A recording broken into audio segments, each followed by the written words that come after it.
The morning sun cast long shadows across the frost-covered fields as Harold Jenkins made his way down the gravel driveway of his modest farmhouse. At 73, his body moved with the careful deliberation of someone who had spent decades working the land. His weathered hands, mapped with prominent veins and spotted with age, gripped a steaming mug of black coffee as he surveyed his property with pale blue eyes that had witnessed both prosperity and hardship. Harold's appearance told the story of a simple farmer.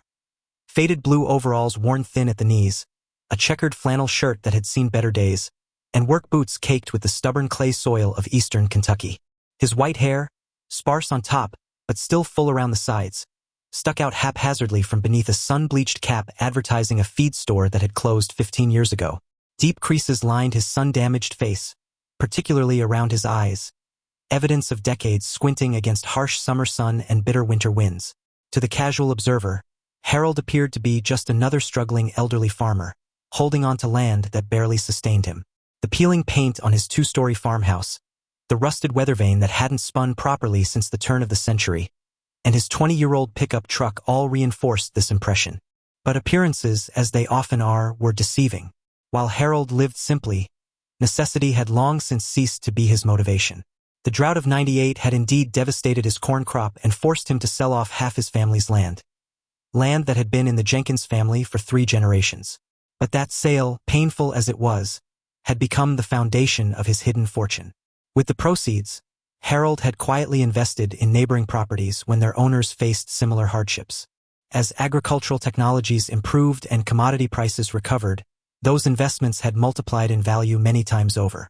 Harold now owned controlling interests in 7 productive farms across the county, managed by younger farmers who respected his knowledge but remained unaware of his actual ownership stake. His financial portfolio, managed by his late wife's nephew in Louisville, had grown steadily over 2 decades. Harold Jenkins, despite all appearances, was worth well over $12 million. Another beautiful day, he murmured to himself, a habit developed during 7 years of widowhood. His wife Martha would have loved this morning, the way the sun caught the dew on the spiderwebs strung between fence posts, transforming them into delicate crystal structures. Harold's daily routine rarely varied. He would finish his coffee, tend to his small personal vegetable garden, check on his modest herd of cattle, and then devote the majority of his day to his true passion, the rehabilitation of injured horses. It had started as a favor to a neighbor whose thoroughbred had suffered a leg injury, but word of Harold's gentle way with horses and his seemingly magical ability to nurse them back to health had spread throughout the county. What began as occasional assistance had evolved into a calling over the past 15 years. The converted barn that stood 100 yards from his house told little of its purpose from the outside. Its red paint had faded to a dull rust color, and several wooden slats needed replacing. Inside, however, was a different story altogether. State-of-the-art rehabilitation equipment, specialized feeding systems, and carefully designed recovery stalls filled the space, all purchased quietly and paid for in cash. Harold made his way across the frost-crunching grass toward the barn, passing the small white cross that marked Martha's favorite rose garden. 7 years after her passing, he still nodded to it every morning in silent greeting. "Let's see how our miracle is doing today," he said as he pushed open the heavy barn door. The rich smell of hay and the earthy scent of horses greeted him like old friends. In the largest stall at the far end of the barn stood Lucky, a wild Mustang whose very presence in Harold's barn defied explanation and probability. 6 months ago, Harold had been driving home from a farm equipment auction when he spotted the horse collapsed on the shoulder of Highway 27. The Mustang had apparently been struck by a vehicle, his chestnut coat matted with blood, one leg bent at an unnatural angle. Any reasonable person would have called animal control to euthanize the suffering creature, but reason had little to do with Harold's decision that day. Something in the Mustang's eyes, a fierce will to live despite catastrophic injury, had compelled Harold to act. With the help of a passing trucker and a makeshift sling fashioned from canvas straps, Harold had loaded the massive animal into his truck bed and brought him home, certain the horse would die before morning. But morning came and Lucky, named for obvious reasons, still drew breath. A week passed, then a month. The local veterinarian, Dr. Peterson, had declared the Mustang's recovery damned near impossible, and suggested euthanasia more than once. Harold had simply nodded, thanked him for his opinion, and continued his round-the-clock care. "Morning, Lucky," Harold called softly as he approached the stall. The Mustang's ears perked forward, and he nickered in recognition. The transformation from that bloody mess on the highway to this alert, powerful animal was nothing short of miraculous. The broken leg had healed remarkably well, though Lucky still favored it slightly when walking. His chestnut coat now gleamed with health, and the wild fear in his eyes had been replaced with cautious trust. "Ready for your morning walk?" Harold asked, unlatching the stall door and gently securing a halter over Lucky's head. The Mustang stood perfectly still, an accomplishment that had taken months of patient training. Wild Mustangs weren't accustomed to human handling, and this one had fought Harold at every turn during the early days of his recovery. But patience had prevailed, as it often did in Harold's experience. The odd pair made their way out of the barn and into the morning sunlight. Harold led Lucky through a series of exercises designed to strengthen his injured leg, walking in figure eights, gentle inclines, and controlled stops and starts. The horse moved with increasing confidence, his powerful muscles rippling beneath his shining coat. "You're something special," Harold told the Mustang as they completed their morning routine. "Don't let anyone tell you different." Few people in the county understood Harold's dedication to Lucky. His neighbors thought him eccentric at best, foolish at worst, for investing so much time in a wild horse. "That Mustang will never amount to anything," Hank Peterson had told him just last week at the general store. "They're not bred for anything useful, just taking up resources better spent on proper horses." Harold had simply smiled. He saw something in Lucky that others couldn't or wouldn't see. The Mustang had speed and heart, a combination that Harold recognized from his younger days working with racehorses on his uncle's farm in Virginia. With each passing day, as Lucky grew stronger, Harold became more convinced that this horse could compete. Really compete, if given the chance. Today would mark a turning point in their journey together. After 6 months of rehabilitation and careful training, Harold planned to begin more intensive speed work. If his instincts were correct, Lucky had the potential to outrun any thoroughbred in the county. The thought made Harold smile as he led the Mustang back to his stall and prepared his morning feed, a specialized blend of nutrients designed to support optimal muscle recovery. As he worked, Harold's mind wandered to the upcoming Bluegrass Regional Stakes, a prestigious race held annually in Lexington. No Mustang had ever competed, let alone placed in its 100-year history. The racing community would scoff at the very idea. But as Harold watched Lucky devour his breakfast with characteristic enthusiasm, he allowed himself to imagine the impossible. Perhaps it was time to shake up the racing establishment's notions of what made a champion. Harold Jenkins, elderly farmer, secret millionaire, and believer in second chances, patted Lucky's strong neck and made a decision. They would train for the Bluegrass Stakes, convention and expectations be damned. Sometimes the most unlikely packages contained the greatest gifts. A truth Harold had learned through a lifetime of looking beyond surfaces to the potential that lay beneath. The Lexington Bluegrass Horse Racing Complex stood like a monument to equestrian tradition, its white colonial facade and manicured grounds projecting an aura of exclusivity that had intimidated generations of newcomers. Harold parked his rusted Ford pickup in the visitors section, noticeably out of place among the luxury SUVs and European sports cars that populated the lot. He checked his reflection in the rearview mirror, smoothing down his wispy white hair before replacing his worn cap. For a moment, he considered changing into the newer clothes Martha had insisted he buy years ago, items that still hung with tags in his closet, but decided against it. He was who he was, just here to fill out some paperwork, he reminded himself, patting the folder of Lucky's medical records and training logs that rested on the passenger seat. Nothing to be nervous about. As Harold climbed out of his truck, his joints protested with familiar stiffness. The cool April morning had brought fog that clung to the rolling Kentucky hills surrounding the complex, lending the scene an almost mystical quality. In the distance, thoroughbreds and their exercise riders moved like ghosts through the mist, hoofs pounding rhythmically against the hallowed track. Harold's weathered work boots crunched on the pristine gravel as he made his way toward the administration building. He deliberately arrived at 8 a.m. sharp, when registration for the Bluegrass Regional Stakes officially opened. Preparation and punctuality were values his father had instilled in him, values that had served him well through 7 decades of life. The administration building's interior matched its impressive exterior, dark wood paneling, oil paintings of famous race winners, and plush carpet that muffled footsteps. Crystal trophies gleamed in recessed display cases, capturing the early morning light that streamed through tall windows. The air smelled of furniture polish and old money. At the reception desk, a young woman with an immaculate blonde updo glanced up from her computer screen. Her eyes performed a quick assessment of Harold, taking in his faded overalls, flannel shirt, and mud-caked boots, before her practiced smile tightened almost imperceptibly. "Can I help you?" she asked, her tone suggesting she doubted she could. "Morning, miss," Harold said, removing his cap. "I'm here to register my horse for the Bluegrass Regional Stakes. Today's the first day for entries, I believe." The receptionist's perfectly shaped eyebrows rose slightly. "The Bluegrass Stakes? Are you sure?" She emphasized the word "you" in a way that made Harold's purpose seem improbable. "That's our premier racing event." "Yes, ma'am, I'm aware," Harold replied, his soft Kentucky drawl contrasting with her clipped tones. "Got all my paperwork right here." He patted the folder tucked under his arm. She regarded him with undisguised skepticism but reached for a glossy brochure and slid it across the polished desk. "The entry fee is $15,000, and all horses must have documented bloodlines and racing history.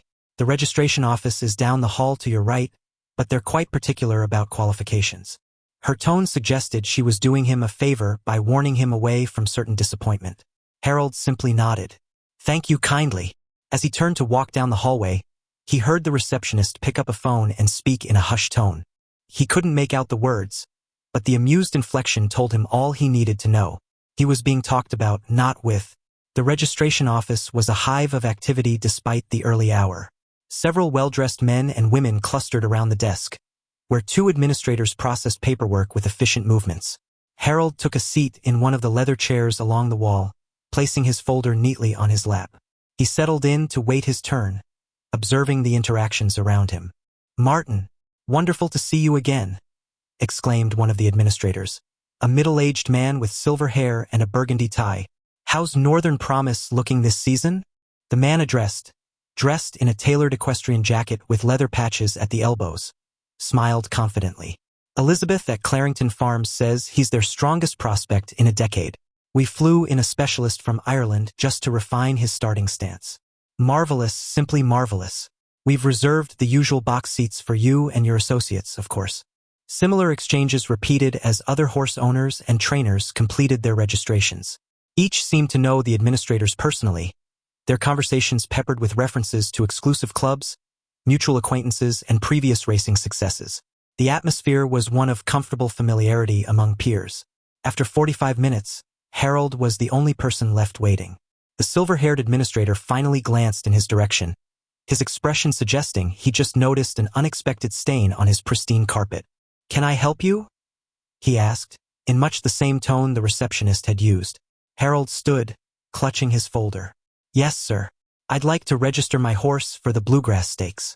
The administrator exchanged a glance with his female colleague, a silent communication that spoke volumes. "I see. And you are?"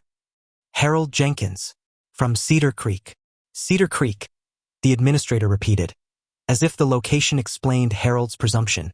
"And the horse's name and lineage?" "His name's Lucky. He's a Mustang." The word Mustang landed in the quiet office like a dropped plate in a fine restaurant. The administrator blinked several times, as if processing a particularly absurd joke. His colleague failed to suppress a small snort of laughter, quickly disguised as a cough. "A Mustang," the administrator repeated flatly. "Mr. Jenkins, perhaps you misunderstand the nature of our event. The Bluegrass Regional Stakes is for thoroughbreds with documented pedigrees. Professional racehorses." He emphasized the word professional, as if explaining a complex concept to a child. Harold maintained his calm demeanor. "I understand what the stakes are, Mr. Harrington. Bradford Harrington. Mr. Harrington, I've read your rulebook cover to cover. Nowhere does it state that Mustangs are prohibited from entry, only that all entrants must meet the qualifying time trials and health requirements. Lucky meets both conditions." Harrington's expression shifted from condescension to mild irritation. "Technically, that may be true, but it's understood within the racing community that—" "I'd just like to submit my registration for consideration," Harold interrupted gently but firmly. "If the committee finds a specific rule disqualifying my horse, I'll respect that decision." The female administrator, who had been watching the exchange with poorly concealed amusement, interjected. "Sir, the entry fee is $15,000. Perhaps a smaller local event would be more appropriate for your situation." Harold reached into his overall pocket and pulled out a checkbook so rarely used that its cover was still stiff. I'm prepared to pay the fee in full. Harrington and his colleague exchanged another glance. The implication was clear, they doubted Harold's check would clear. But with no immediate reason to turn him away, Harrington reluctantly slid a stack of forms across the desk. Fill these out completely. Your horse will need certification from an approved veterinarian, documented training times, and a professional jockey registered with the Kentucky Racing Association. His tone suggested he was providing requirements Harold couldn't possibly fulfill. The deadline is noon Friday. Thank you, Harold said simply, taking the forms. As he turned to leave, a group of men in expensive suits entered the office. Their loud, confident voices filled the space as they greeted the administrators by first name. Harold had to step aside to let them pass, becoming momentarily invisible as they swept in. Bradford, just the man I wanted to see, boomed a silver-haired gentleman in a tailored suit that probably cost more than Harold's truck. Northern Star is going to make us all rich this season. You should see his morning times.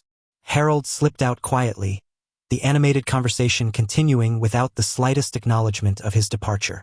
In the hallway, he paused to organize the forms in his folder, overhearing snippets of conversation from the office. Can you believe it? A Mustang in the Bluegrass Stakes. Some people just don't understand tradition. Probably doesn't even know which end of a horse eats.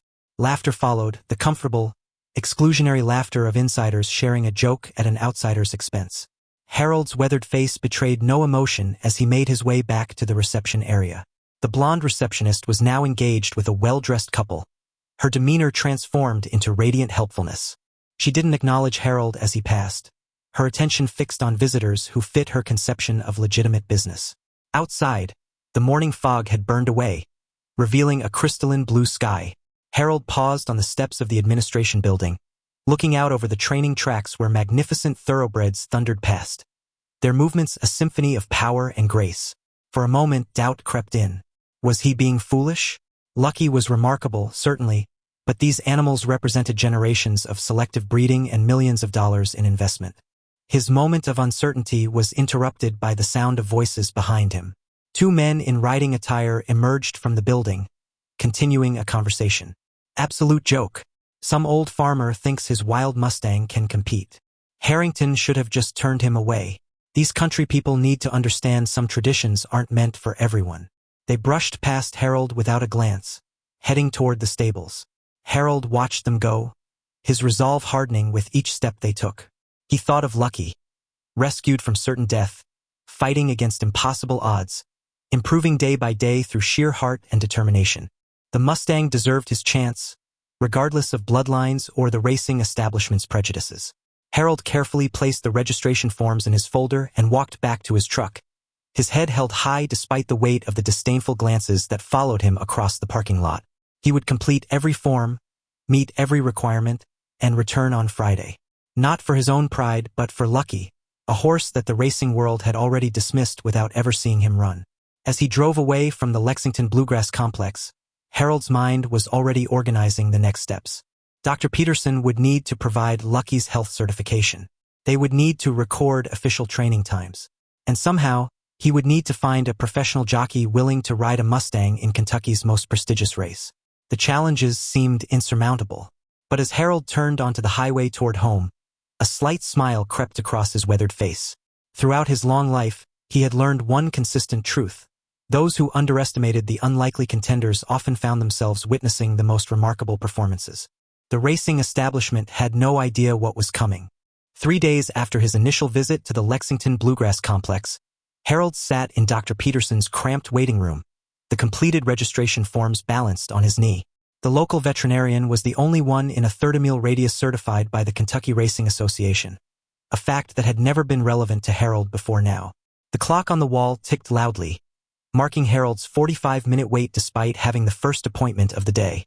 The receptionist, Dr. Peterson's niece, Tammy, occasionally glanced up from her phone, her expression hovering between boredom and annoyance.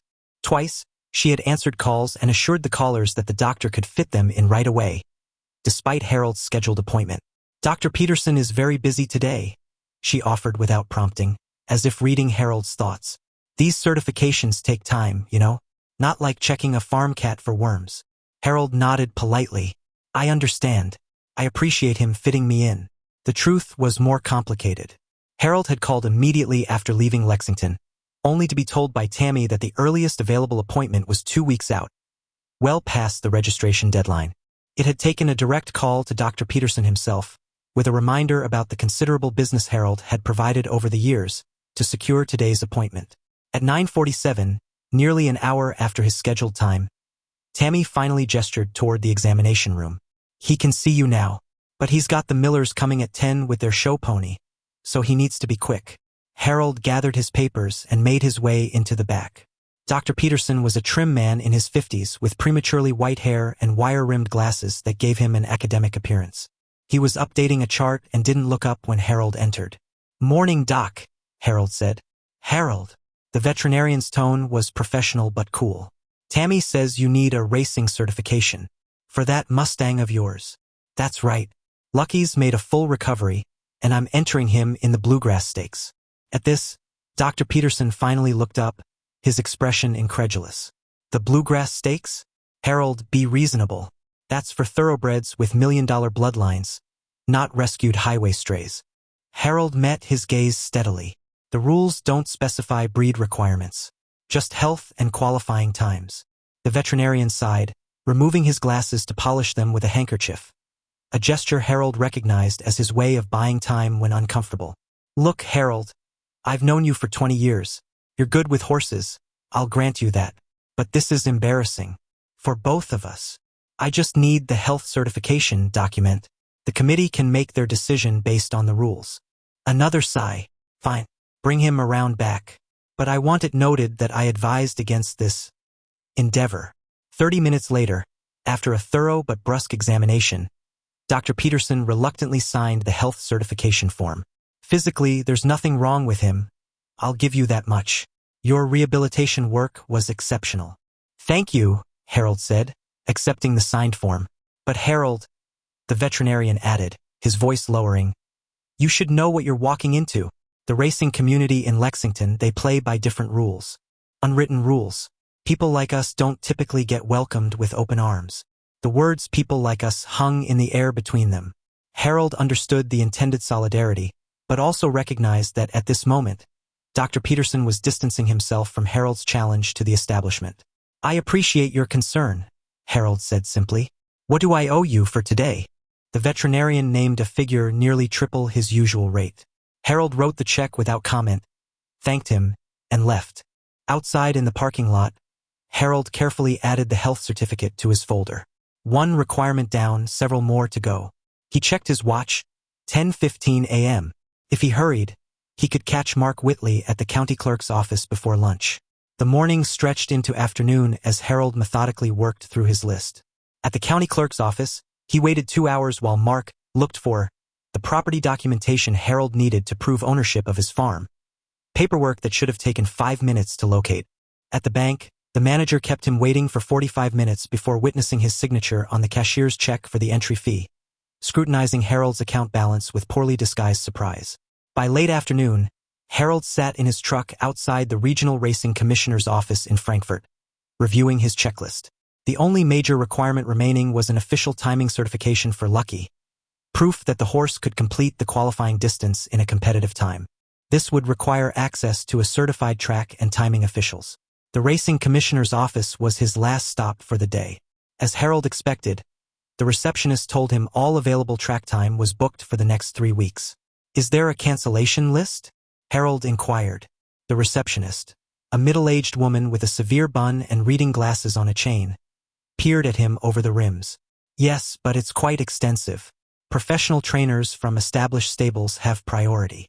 "I'd still like to add my name," Harold persisted. With visible reluctance, she pushed a sign-up sheet across the counter. Harold carefully printed his information, noting that the sheet was conspicuously blank despite the claimed lengthy waitlist. "I'll be checking in daily," he informed her as he returned the sheet. "In case of cancellations." Her tight smile didn't reach her eyes. "As you wish, Mr. Jenkins." The sun was setting as Harold finally pulled into his driveway, casting long shadows across his modest farm. The day's efforts had yielded progress but had also reinforced what he already knew. The path to the Bluegrass Stakes wouldn't just be difficult because of Lucky's unusual background. The entire system seemed designed to exclude outsiders like himself.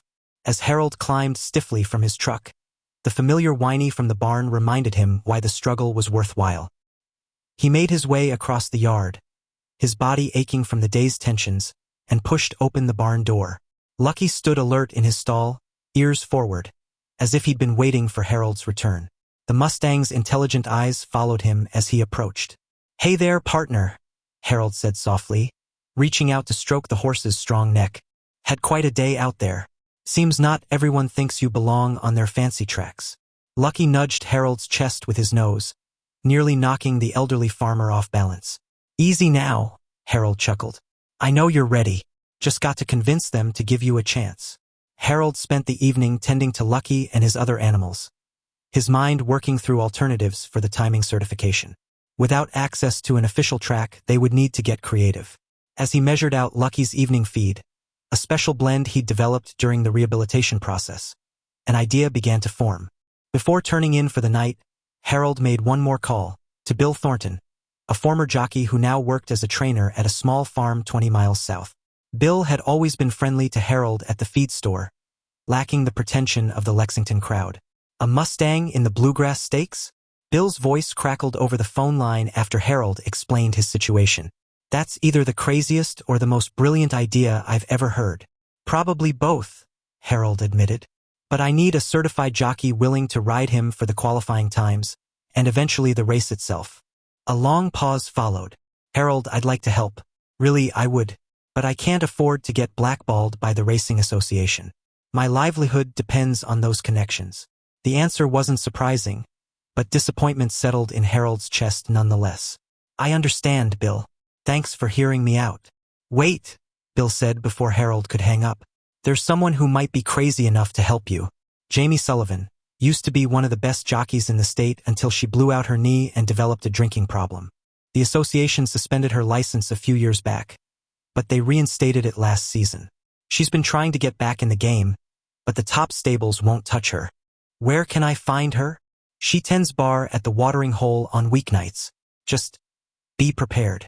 She's got a chip on her shoulder the size of Churchill Downs." Harold thanked him and hung up, making a mental note to visit the Watering Hole the following evening. He fell asleep that night with his roster of challenges rotating through his mind. Find a jockey, secure track time, record qualifying times, finalize the registration. All before Friday's noon deadline, now just 2 days away. Morning arrived with a gentle rain that turned the farm's dirt paths to mud. Harold completed his chores methodically despite the weather, paying special attention to Lucky's training regimen. The Mustang seemed to sense the importance of their preparation, responding to Harold's commands with unusual focus. "Good boy," Harold murmured as Lucky executed a perfect figure eight at a controlled canter, showing no sign of his previous injury. "You're ready. Just need to get them to see it." By mid-morning, the rain had stopped, leaving behind a humid stillness.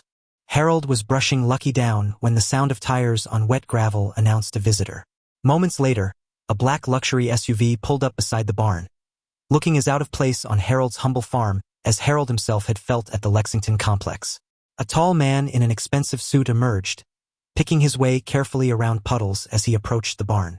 Harold recognized him immediately, Bradford Harrington, the administrator who had reluctantly provided the registration forms. "Mr. Jenkins," Harrington called, his voice carrying an authority clearly accustomed to deference. "Got a moment to chat?" Harold set down the brush and stepped out of the stall. "Mr. Harrington, this is a surprise." The administrator glanced around the barn with poorly concealed disdain, his gaze lingering on the weathered structure's patched roof and the modest equipment. "I was in the area for another matter and thought I'd save you some trouble."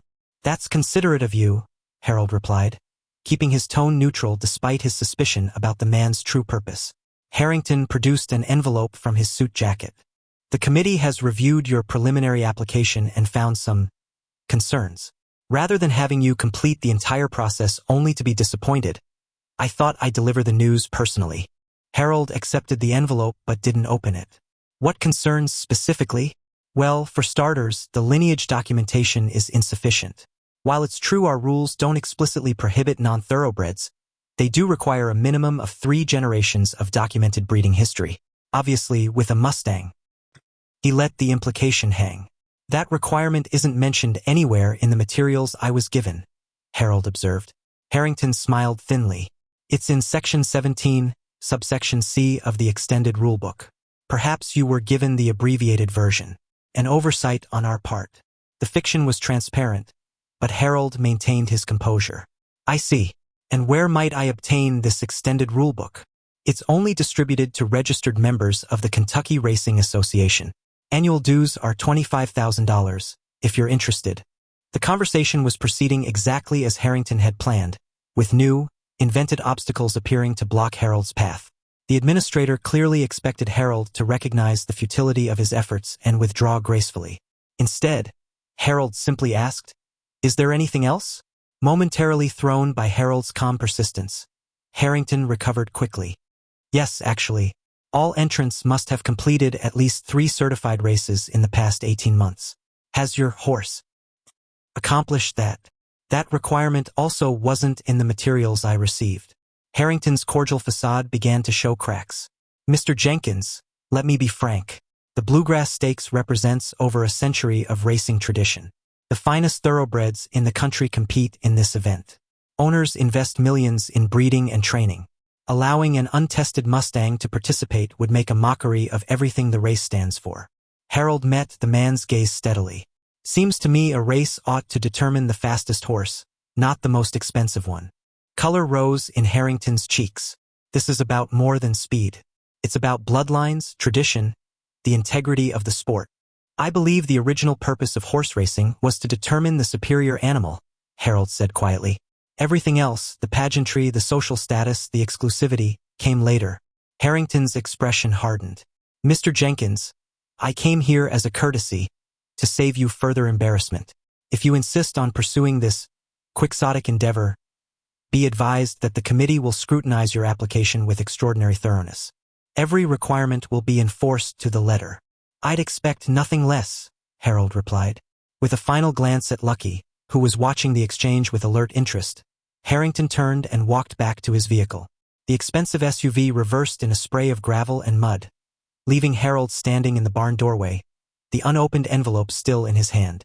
Inside, he found exactly what he expected. A new set of forms with additional requirements not mentioned in the original paperwork, each more difficult to fulfill than the last. The message was unmistakable. The racing establishment would change the rules as many times as necessary to keep out undesirable elements. Harold tucked the papers into his pocket and returned to Lucky's stall. Looks like we've got them worried, he told the Mustang, who nickered softly in response. Good. The remainder of the day passed in focused activity as Harold implemented his alternative plan. If the official channels were closed to them, they would need to create their own opportunity. By evening, he had called in favors from 3 neighboring farmers, arranged for private access to Miller's abandoned training oval, and scheduled an early morning session with Sam Hughes, a retired timing official who owed Harold for saving his prized heifer during a difficult calving 5 years earlier. Dawn broke over Miller's abandoned training oval in a symphony of pink and gold. Dew clung to the overgrown grass surrounding the track, which, despite years of neglect, remained serviceable in the center lanes. Harold had arrived an hour earlier, raking debris from the critical sections and setting up makeshift markers at the standard quarter-mile intervals. His old pickup truck stood at the finish line, headlights illuminating the misty morning air. Sam Hughes, the retired timing official, leaned against his car, checking his professional-grade stopwatch against his wristwatch. At 78, Sam was one of the few people in the county older than Harold, his face a topographical map of wrinkles and age spots. His hands, though gnarled with arthritis, remained steady, the hands of a man who had timed thousands of races with split-second precision. Ain't done this in a while, Sam commented as Harold approached. Hope I remember how. Like riding a bike, Harold replied, offering a thermos of coffee. Sam accepted it with a nod. Course is a bit rough, but I've certified worse. Just need the Mustang to run clean lines. Both men turned at the sound of an approaching vehicle. A battered blue pickup truck pulled alongside Harold's, and a slender figure emerged, moving with the distinctive gait of someone who had spent more time on horseback than on foot. Jamie Sullivan was not what Harold had expected. From Bill Thornton's description, he had imagined someone older, harder around the edges. Instead, the woman who approached was in her early 30s, with auburn hair pulled back in a practical ponytail and sharp eyes that assessed both men with professional interest. Only the slight hesitation in her step, favoring her right leg, hinted at the injury that had derailed her career. "Mr. Jenkins?" she called, extending her hand. "Bill said you have an unusual proposition." Harold introduced himself and Sam, then led them to the barn he'd temporarily set up in the storage shed beside the track. Inside, Lucky stood calmly, already saddled and ready. Jamie circled the Mustang slowly, her experienced eyes cataloging every aspect of his build, posture, and demeanor. "Bill didn't mention he was a Mustang," she said finally, her tone neutral. "Does that change things?" Harold asked. She ran a hand along Lucky's flank, noting how the horse responded to her touch. "Depends. What's the story here?" Harold provided a condensed version of Lucky's rescue and recovery, finishing with his attempt to enter the bluegrass stakes and the obstacles the racing establishment had placed in his way. Jamie's expression remained professional, but something flickered in her eyes, recognition, perhaps, of a kindred spirit who had also faced the racing world's rigid prejudices. "And you think he can qualify?" "I know he can," Harold replied simply. "But we need official times with a certified jockey and timing official. That's where you and Sam come in." Jamie glanced at her watch. "Lexington crowd starts arriving at tracks around 8. We've got about 90 minutes before someone might drive by and report this little operation." Sam nodded. "If the boy can run, let's see it." Jamie needed only minutes to establish rapport with Lucky, talking softly to him as she checked the saddle and bridle. Harold watched with approval. Her touch was gentle but confident, her movements economical and precise. Lucky, typically wary of strangers, accepted her immediately. "Good judge of character. This one?" Jamie murmured, patting Lucky's neck. "All right, let's warm him up." The next 20 minutes were spent in careful preparation, walking Lucky around the track's perimeter, building to a trot, then a controlled canter. Jamie tested his responses, making small adjustments to her handling based on the horse's feedback. Harold could see she was impressed despite her professional reserve. "He's responsive," she commented during a brief pause. "More balanced than I expected. His rhythm is unusual. Not like any thoroughbred I've ridden." "Different doesn't mean worse," Harold suggested. A smile flickered across Jamie's face. "No, it doesn't." She patted Lucky's neck. "Let's see what you've got, boy." Sam positioned himself at the finish line, stopwatch ready. Harold stood at the quarter-mile mark as a visual guide, while Jamie guided Lucky to the starting position. The rising sun now illuminated the entire track, burning away the last wisps of morning mist. "Official qualifying distance for the Bluegrass Stakes is 5 furlongs, Sam called. "We'll do 3 runs with recovery between. Ready when you are." Jamie nodded, guiding Lucky into position. The Mustang seemed to understand the significance of the moment. His ears pricked forward, muscles tensed in anticipation. Harold raised his hand, then dropped it sharply, the signal to begin. What followed stole the breath from Harold's lungs. Lucky exploded from the starting position with an acceleration no draft Mustang should possess, his powerful legs driving him forward with machine-like precision. Jamie became one with the horse, her form perfect as she urged him around the first turn. Harold had seen Lucky run during training, but never like this, never with the guidance of a professional jockey who knew exactly how to maximize a horse's potential. The Mustang's stride was unique, his rhythm different from the classic thoroughbred gait, but undeniably effective. As they thundered past the quarter-mile marker, Harold glimpsed Jamie's face, a mixture of shock and exhilaration. They crossed the finish line in a blur of motion, Sam's weathered finger clicking the stopwatch with practiced precision. Lucky gradually slowed to a canter, then a trot, Jamie expertly guiding him through the deceleration. "Time!" Harold called, hurrying toward the finish line. Sam stared at his stopwatch, then looked up with wide eyes. 58.4 seconds. The significance hung in the air between them. The qualifying standard for the Bluegrass Stakes was 1 minute flat for 5 furlongs. Lucky had beaten it by more than a second and a half, a significant margin in racing. Jamie guided Lucky back to them, the Mustang's coat gleaming with sweat but his breathing already steadying. The jockey's professional composure had cracked, replaced by undisguised amazement. "This horse," she said, patting Lucky's neck with newfound respect, "is something special." They completed 2 more runs with recovery time between. Lucky's times remained consistent, 58.7 and 58.3 seconds. Sam carefully recorded each result on official timing forms, his signature and certification number adding the legitimacy Harold needed. As they cooled Lucky down afterward, Jamie was uncharacteristically quiet, her expression thoughtful. Finally, she asked the question Harold had been expecting. Why the bluegrass stakes? With times like these, you could start smaller, build a reputation, then challenge the bigger races from a position of credibility. Harold wiped sweat from Lucky's neck with a soft cloth. Could, he agreed. But that would just reinforce their system, paying our dues, proving we belong in their world on their terms. And you don't believe in that approach? I believe the purpose of a race is to determine the fastest horse, Harold said simply. Everything else is just gatekeeping. Jamie studied him, seeing beyond the weathered overalls and worn cap to the principle at stake. They're going to fight you every step of the way. Already have been, Harold replied with a small smile. But now we've got the one thing they can't argue with: legitimate qualifying times. By 7:30 a.m., they had loaded Lucky into Harold's trailer and gathered the documentation. Sam's certified timing sheets, combined with Jamie's signed statement as the jockey of record, completed Harold's application requirements.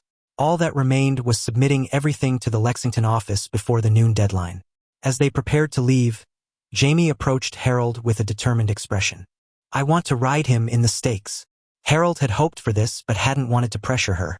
The racing community might not approve. Could affect your standing. Jamie laughed, a short, bitter sound. My standing?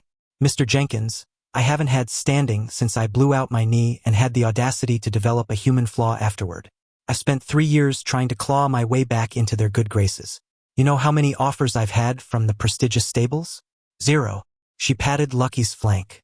This horse runs like nothing I've ever felt. And frankly, I love the idea of shocking those blue-blood snobs who wrote me off. Then we'd be honored to have you, Harold said, extending his hand to seal the agreement. The drive to Lexington took just under an hour, with Sam following behind Harold's truck and Jamie riding alongside Harold, peppering him with questions about Lucky's training regimen and rehabilitation. Her expertise was evident, her suggestions insightful. By the time they pulled into the Lexington Bluegrass Complex parking lot, a solid professional rapport had formed between them. The three made an unusual group walking toward the administration building. Harold in his customary overalls and work boots, Sam in a decades-old suit that hung loosely on his shrunken frame, and Jamie in practical riding clothes, her confident stride only slightly compromised by her old injury. They carried with them a folder containing every required document, including the cashier's check for the entry fee. As they approached the reception desk, Harold recognized the blonde receptionist from his previous visit. Recognition flickered across her face as well, followed by poorly concealed surprise at his return. We're here to finalize a registration for the Bluegrass Stakes, Harold informed her. Deadline's noon today. Yes, of course, she replied, reaching for her phone. Let me just inform Mr. Harrington that you're here. The three were directed to wait in a small conference room adjacent to the main office. 15 minutes stretched to 30, a familiar delaying tactic that Harold had come to expect. Sam dozed lightly in his chair while Jamie paced the room, examining the photographs of past stakes winners that lined the walls. Not a single female jockey among them, she noted. Perhaps this year will change that, Harold suggested. The door opened to admit not just Bradford Harrington but 3 other men in business attire, members of the registration committee, Harold surmised. Their expressions ranged from mildly curious to openly hostile. Mr. Jenkins, Harrington began, his tone falsely cordial. I see you've persisted with your application, and you've brought supporters. Harold performed the introductions, emphasizing Sam's credentials as a certified timing official and Jamie's status as a registered jockey with the Kentucky Racing Association. He then placed the completed folder on the table. Everything required for registration is here, he stated, including qualifying times certified by Mr. Hughes. One of the committee members, a florid-faced man with a Harvard tie, snorted derisively. Certified where? Some cow pasture with a stopwatch. Miller's Training Oval, Sam replied, his elderly voice surprisingly strong. Same place your daddy's horses qualified when you were still in short pants, Richard. The committee member flushed deeper but fell silent. Harrington examined the papers with exaggerated thoroughness, clearly hoping to find a technical deficiency. Finding none, he switched tactics.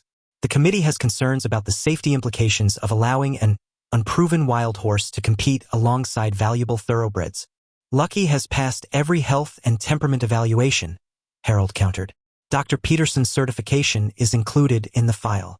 Nevertheless, we feel, forgive the interruption, came a new voice from the doorway, but I couldn't help overhearing the discussion. All heads turned to see an elderly gentleman in an impeccably tailored suit enter the room. Even in his 80s, William Blackwood III carried himself with the straight-backed posture of a former military man. As the patriarch of Blackwood Racing, one of the oldest and most successful operations in Kentucky, his presence commanded immediate respect from the committee members, who straightened in their chairs. "Mr. Blackwood," Harrington said, surprise evident in his voice, "we weren't expecting you today." The elderly gentleman's piercing blue eyes swept the room before settling on Harold. "Jenkins," he said with a nod of recognition. "It's been quite some time." Harold nodded in return. 47 years, give or take. "You know each other?" Harrington asked, confusion evident in his tone. A thin smile crossed Blackwood's aristocratic features. "Indeed, Mr. Jenkins worked for my father back in the 70s. Best horse rehabilitation specialist Blackwood Farms ever employed." The revelation landed like a thunderclap in the small room. Jamie looked at Harold with newfound understanding, while the committee members exchanged uncertain glances. "Harold Jenkins," Blackwood continued, addressing the room as if giving a history lesson, trained Northern Star before his Triple Crown run in 78. When that horse pulled a tendon in training, everyone recommended retiring him. Everyone except Jenkins here, who rehabilitated him to full strength in 4 months, a recovery considered impossible at the time. He turned to Harold. "I've always wondered why you left so suddenly." "Your father made it clear my methods were too unconventional for Blackwood Farms," Harold replied evenly. "He preferred tradition to results." Blackwood nodded thoughtfully. "Sounds like him. The racing world's loss, I suppose." He gestured to the folder on the table. "I understand you're registering a horse for the stakes?" "A Mustang," Harrington interjected, as if the word itself was explanation enough for their resistance. "Interesting." Blackwood leaned forward slightly. "And the qualifying times?" Sam slid the timing certification across the table. Blackwood studied it, his expression inscrutable, then looked up with raised eyebrows. 58.4 seconds? That's competitive with any thoroughbred in the field. "Mr. Blackwood," Harrington began, his tone conciliatory but firm, "surely you understand the implications of allowing a non-traditional entry into the Bluegrass Stakes. The precedent it would set. The precedent of allowing the fastest horse to win?" Blackwood interrupted mildly. "I was under the impression that was the original purpose of horse racing, before it became about social status and million-dollar bloodlines." Race day dawned clear and cool, with a gentle breeze that carried the scent of freshly mown grass across the Lexington Bluegrass Complex. Harold had arrived well before sunrise, driving through the service entrance where staff and workers unloaded equipment and supplies for the day's prestigious event. His weathered truck and simple horse trailer drew curious glances from stable hands and exercise riders preparing for the morning routines. The past week had been a whirlwind following William Blackwood's unexpected intervention. With the Blackwood name effectively forcing the committee's hand, Lucky's registration had been reluctantly approved, though not without a final round of additional security protocols and special accommodations that amounted to little more than bureaucratic harassment. Lucky had been assigned the farthest stall in the most remote stable, requiring Harold to walk nearly a quarter-mile to access water and supplies. Their access to the training track had been limited to early morning hours when no one else was present, and an extra safety inspector had been assigned to observe their every move. Harold had complied with each new requirement without complaint, recognizing them as the committee's final, futile attempts to maintain control over a situation rapidly slipping from their grasp. News of a Mustang entering the Bluegrass Stakes had leaked to the local press, creating a buzz that extended beyond the racing community. The human interest angle, elderly farmer rehabilitates injured wild horse for prestigious race, had captured public imagination, resulting in a feature article in the Lexington Herald and a brief segment on the local news. For Harold, the sudden attention was uncomfortable but tolerable, a necessary consequence of challenging the status quo. He had declined most interview requests, preferring to focus on Lucky's final preparations, but had allowed Jamie to handle the required press conferences, where she spoke with passionate conviction about the Mustang's remarkable abilities.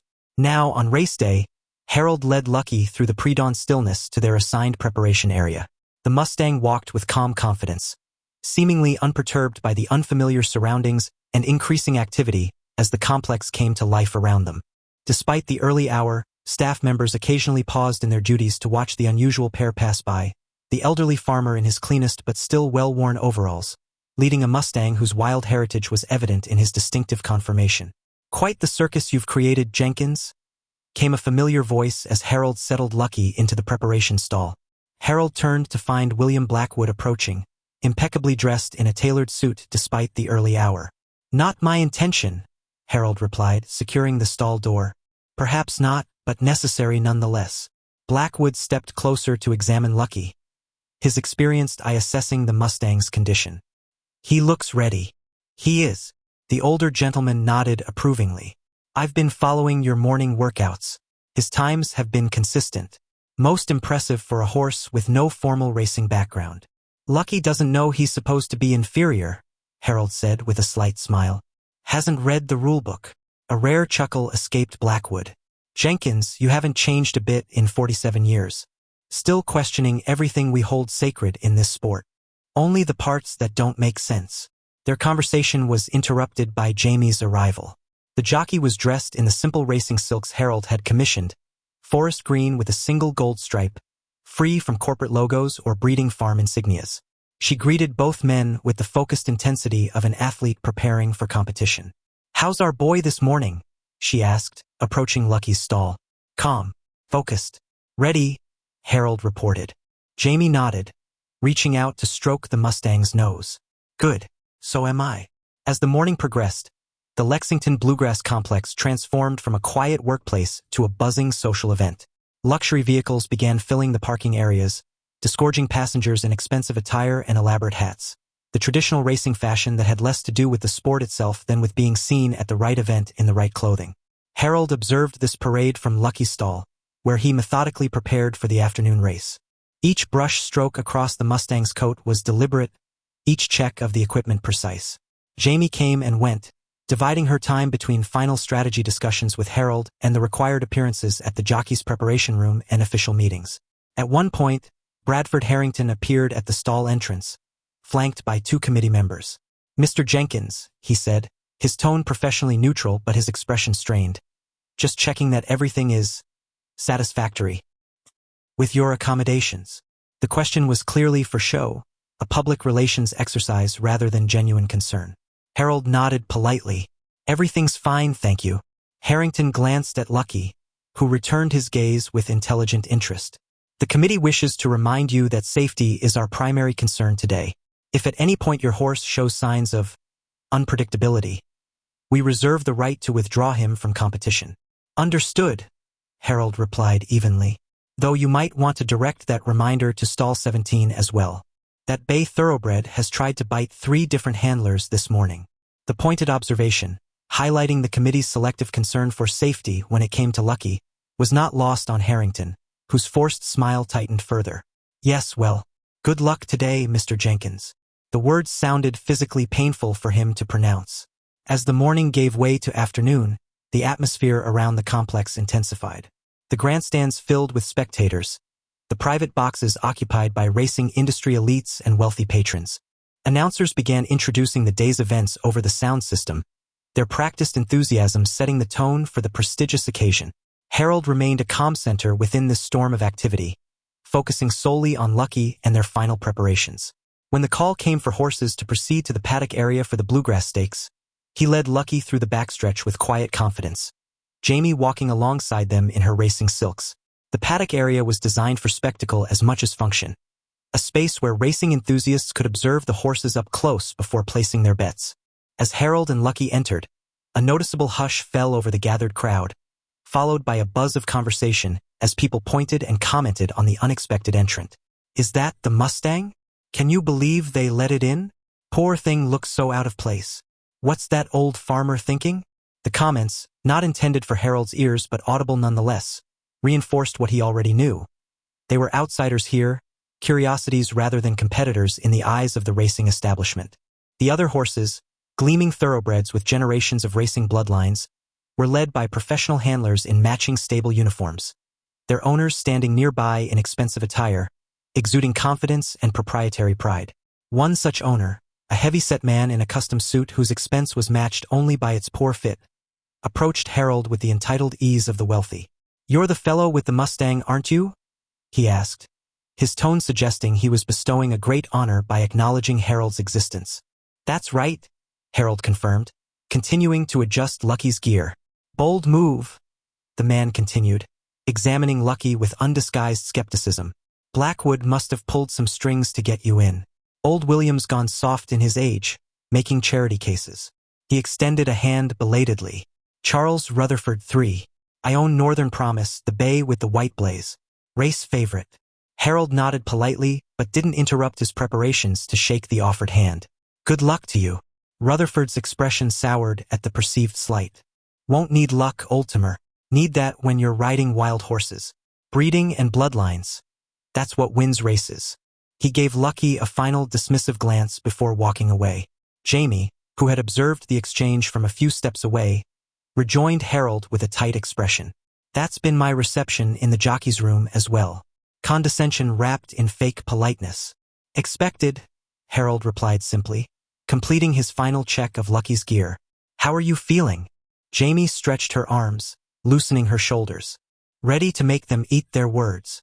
The call came for jockeys to mount, and the paddock area transformed as the final preparations accelerated. Harold gave Jamie a boost onto Lucky's back, making one last adjustment to the stirrups. "Remember," he said quietly, "he starts slower than the thoroughbreds but maintains speed longer. Don't push for the lead early." Jamie nodded, settling into position. "Middle of the pack until the final turn, then let him run his race." "Exactly." Harold patted Lucky's neck one final time. "You've already won by being here," he told both horse and rider. "Everything else is just details." The horses paraded onto the track to enthusiastic applause from the packed grandstands. Lucky, positioned at the far outside gate due to his late addition to the field, walked with surprising calm despite the noise and excitement surrounding them.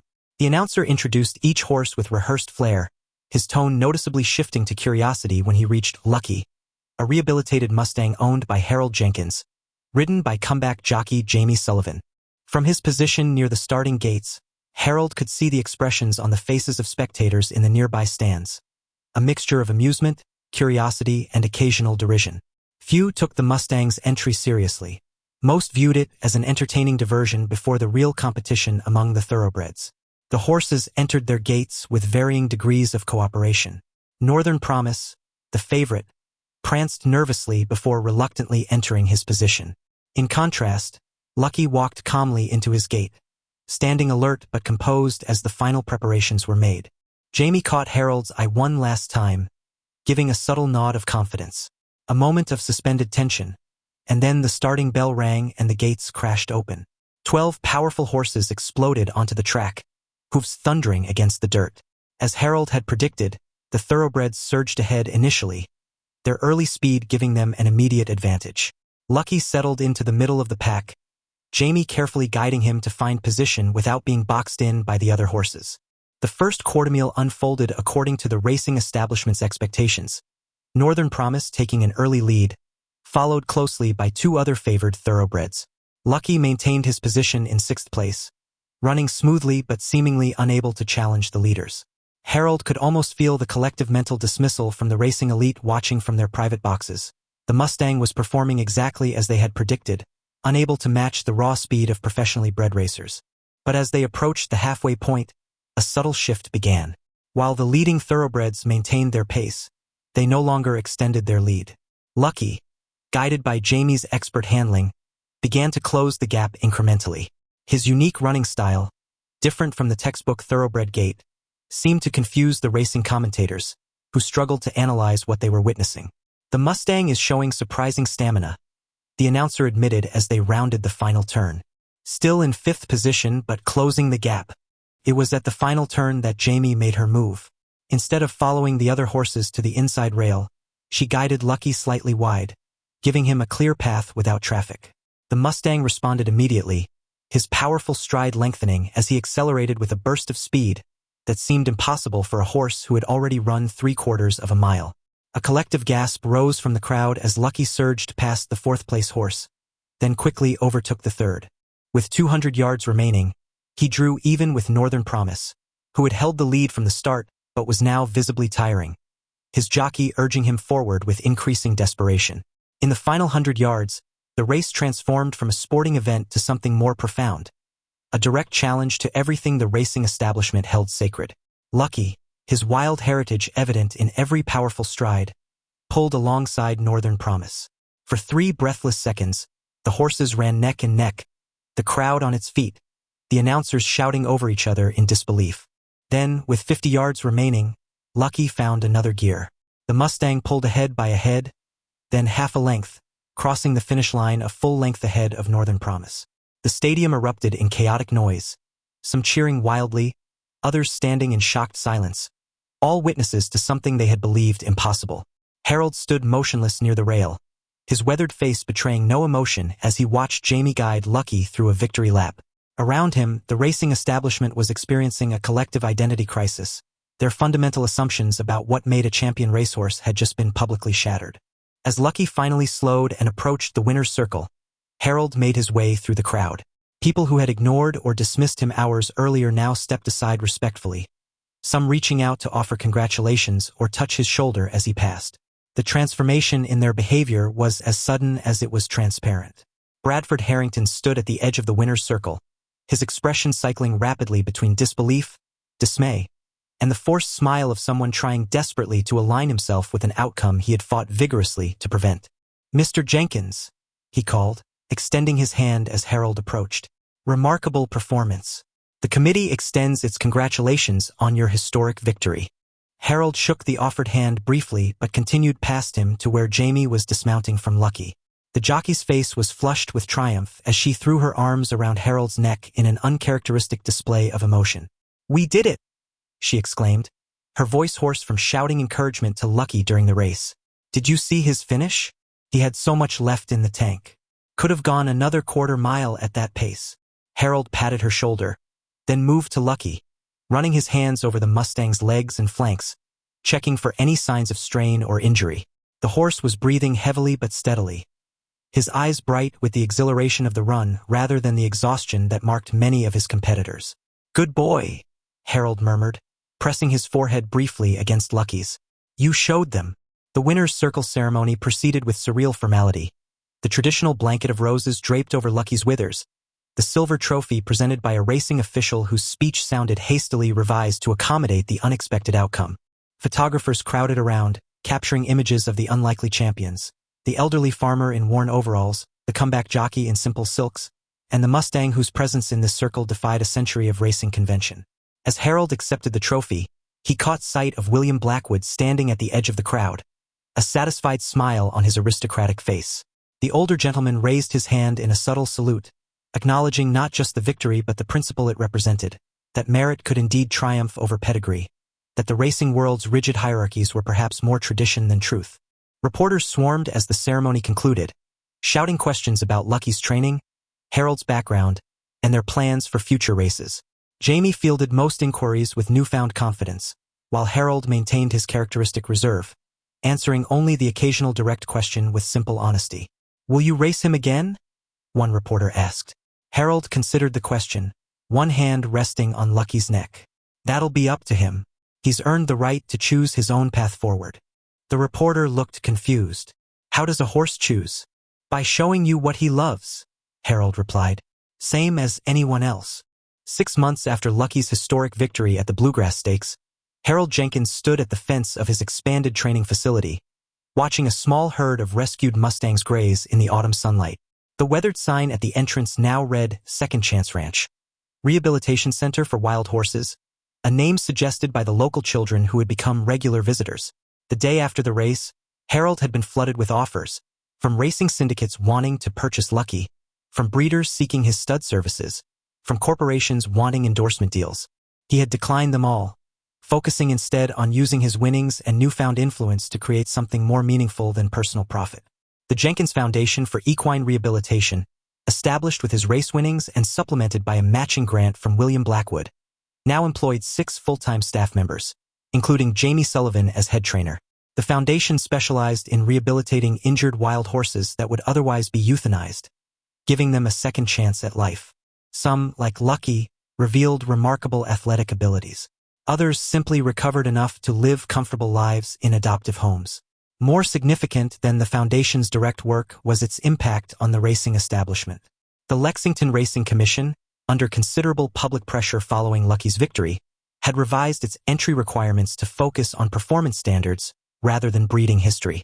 This season, 3 rehabilitated Mustangs had competed in professional races across Kentucky, their presence no longer a novelty, but a reminder that excellence came in unexpected packages. Bradford Harrington had been reassigned to a less visible position within the commission, while an ethics committee reviewed decades of exclusionary practices that had limited the sport's diversity and innovation.